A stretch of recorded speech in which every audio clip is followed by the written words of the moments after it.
The U.S. Senate passing a $1 trillion infrastructure bill with a provision that expands the definition of a broker, leading to concerns the IRS may seek to impose broker information reporting requirements on non-broker entities such as miners. Joining us now to discuss is Tanya Woods, General Counsel at North American mining giant Hut 8. Welcome to the show, Tanya. So Hut 8 has data centers mainly in Canada, from what I understand, but some in the United States too, correct? So tell me how this bill is a concern for you. What's the impact? So Hut 8's operations are primarily and exclusively in Canada, in Alberta, Canada. So the impact of the bill itself is not, at first glance, heavy on Hut. However, when you consider what's going on and the fact that the North American market is so closely linked, we absolutely were watching with concern and interest what was going on over the last barely couple of weeks. And certainly keeping in mind, what could this mean here for our government? What we're seeing now is Canada trying to catch up with its innovation policy and always, a very keen trading partner to the U.S. We keep an eye very closely on what's happening in this space. So definitely pleased to see the colloquy between Senator Portman and Senator Warner attempting to clarify that the miners were not actually to be covered or intended to be covered by the definition of broker, but very keen to see how this plays out over the coming months. Right. My sense is that lawmakers behind the crypto compromise amendment made a note of making it clear that this was not meant for minors, that the Treasury Department has agreed, and this may help giving context and interpretive guidance to the IRS, and for that matter, I don't know if the Canadian government is also watching this and that you guys are taking tabs to your local governments. Well, certainly we are watching it and we're very actively engaged with our government up here in Canada. There's a looming election call that we're anticipating. Certainly last election, we were hoping the government would introduce, discussion more broadly on blockchain and digital asset innovation, and it stayed silent.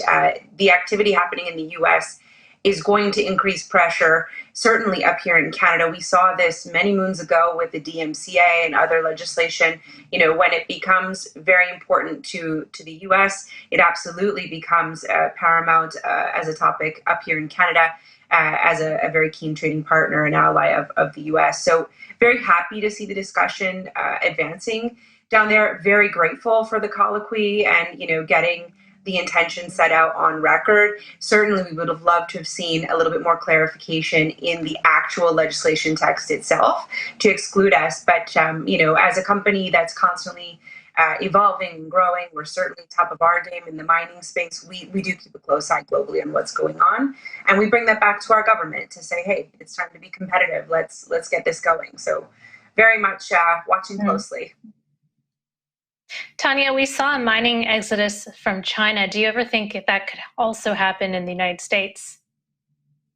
It really depends. I mean, it's quite essential that innovation-friendly legislation is in place, that clarity is provided absolutely to companies that are innovating and on the edge in this space.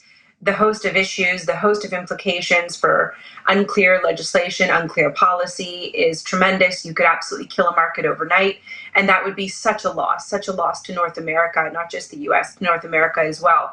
I believe we have an opportunity to definitely grow out our base, expand what it is that we're innovating on this side of the world, and with the exodus from China, that gives us a great opportunity to do that. But we've got to be careful. I mean, sloppy mistakes and minor misses on legislation and policy can absolutely put an immediate chill on things. And we don't want to see that happen in the US. We certainly don't want to see it happen in Canada. If miners were considered to be brokers under this infrastructure bill, is it even possible for miners to keep up with the reporting requirements? That's such a good question. I think it's just such a bizarre possibility for us. I mean, it's so interesting. You have to consider exactly what the reporting requirements are, if we even have the information to meet those requirements. Every miner will have to do their own assessment, so I don't want to speak broadly nor candidly here on the matter. But I mean, that is a practical reality that has to be considered. we're very much in support of transparency, very much in support of appropriate behavior by all of the companies in our space with regards to regulatory requirements. Canada, in fact, was quite ahead of the game on its KYC AML reporting, advancing legislation even as far back as 2019, and for many in different parts of the world considered to be a leader in doing so. So very supportive of keeping up on regulatory compliance and whatnot. But the reality is, when you don't engage with the industry itself and you don't understand the different players, it's bound to create misses in legislation because you simply don't understand what you're talking about. Mm-hmm. And we shouldn't be seeking, frankly, to make legislation or policy that's impossible to actually comply with. We shouldn't be creating situations of impossibilities on compliance. We want companies to comply. We are keen to comply. And I think that's another factor of that market chill risk that we look at when you see these impossible compliance requirements. Let's avoid those if we can.